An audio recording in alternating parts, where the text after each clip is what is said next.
violations? Iniintay lang po namin yung ating pong plenaryo na bigyan ng mandato ang Quinta Committee, kasama na po ang Committee on Energy, para mapag-usapan po yung NGCP issue. Sir, pinanggit niyo rin kanina sa hearing yung connection to the Communist Party of China. Hindi po. yung dokumento ay galing po sa CCP. Opo. At yun po ay report ng mga nagpapatakbo dito na nag-report sila sa CCP. So kung are we going to invite din po our defense agencies din po sa hearing sa... Definitely, national security is an issue here because they have violated the 60-40 rule. Because they're 7.8% above the maximum 40% ownership by foreigners of public utilities. And clearly, NGCP is a public utility under both the PSA as well as the Constitution. So, Joey, ano to ba sa dito? Can you describe how it's shaping up so far? And ano rin bago? Mula unang-una, pabagsak ang nasisingil ng kasi gawa ng maraming illicit trade. So, kasi paano naman lalabas na dumadami po yung smokers from 19 to 24.4, pero bumababa yung singil. So, ibig sabihin, may iba silang kinukonsumo. So, dalawa lang yan, yung illicit trade ng smoking at saka po yung vapes. So ngayon, isa sa tiningnan natin, itaasan po natin ng buwis sa vapes.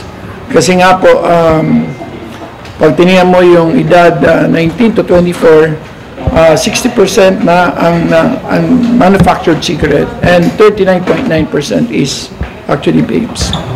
So talagang lumalaki na po pinag-uusapan ngayon kasi yung 204 minimum yun kasi yun ay yung mga completed projects. Pag sinama mo yung mga incomplete projects na hindi binilang ng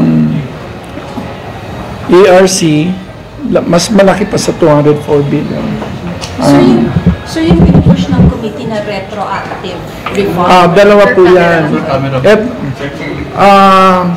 Kasi kailangan harapin GMA 7 Hindi, sir, yung camera. Asan ba camera mo dyan? Ayun, sir. Una-una kasi si Congressman Dagoc nung isang taon, talagang sa pamamagitan po ng Committee on Ways and Means, talagang in-explain natin at nakuha namin ng ruling ng ERC na dapat yung franchise tax na 3% wag hindi pwedeng i-pass on sa consumers. So, magsimula lang yun nung 2018. So, ngayon, sabi ko, total, ang pinanggalingan naman nung pag-pass on ng 3% ay 2011 ay isang ERC decision.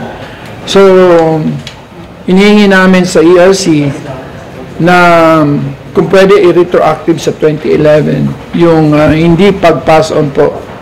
Halos 3 billion din po yun.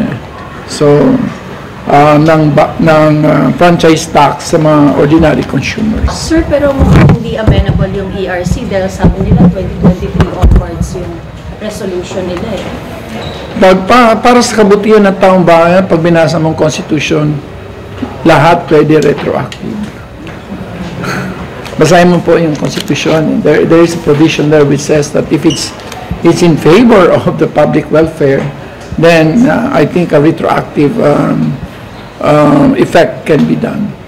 Pero ang mas mahalaga po dito, talaga pagtunan ng pansin yung 204 billion po na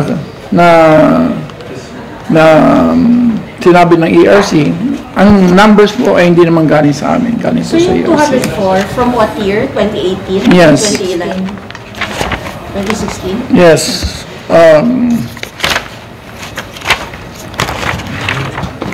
Andito. Meron kayong kopya. 16 to 22 yan. Yes, certainly. So, pero gusto nyo 2011? Hindi naman. Doon lang yun sa kay Dagoc. So 2016, okay. Kasi yung number na 204, kung meron bang number before 204, kasi nakuha nila man yan 2009, di ba? So sure na yun, yung 200 na i-refund? It's just Alin? not yung 204 billion. It's just a matter of Paglalabanan pa po yan, nasa ERC po yan, desisyon po nila yan, bakit nila pinayagan.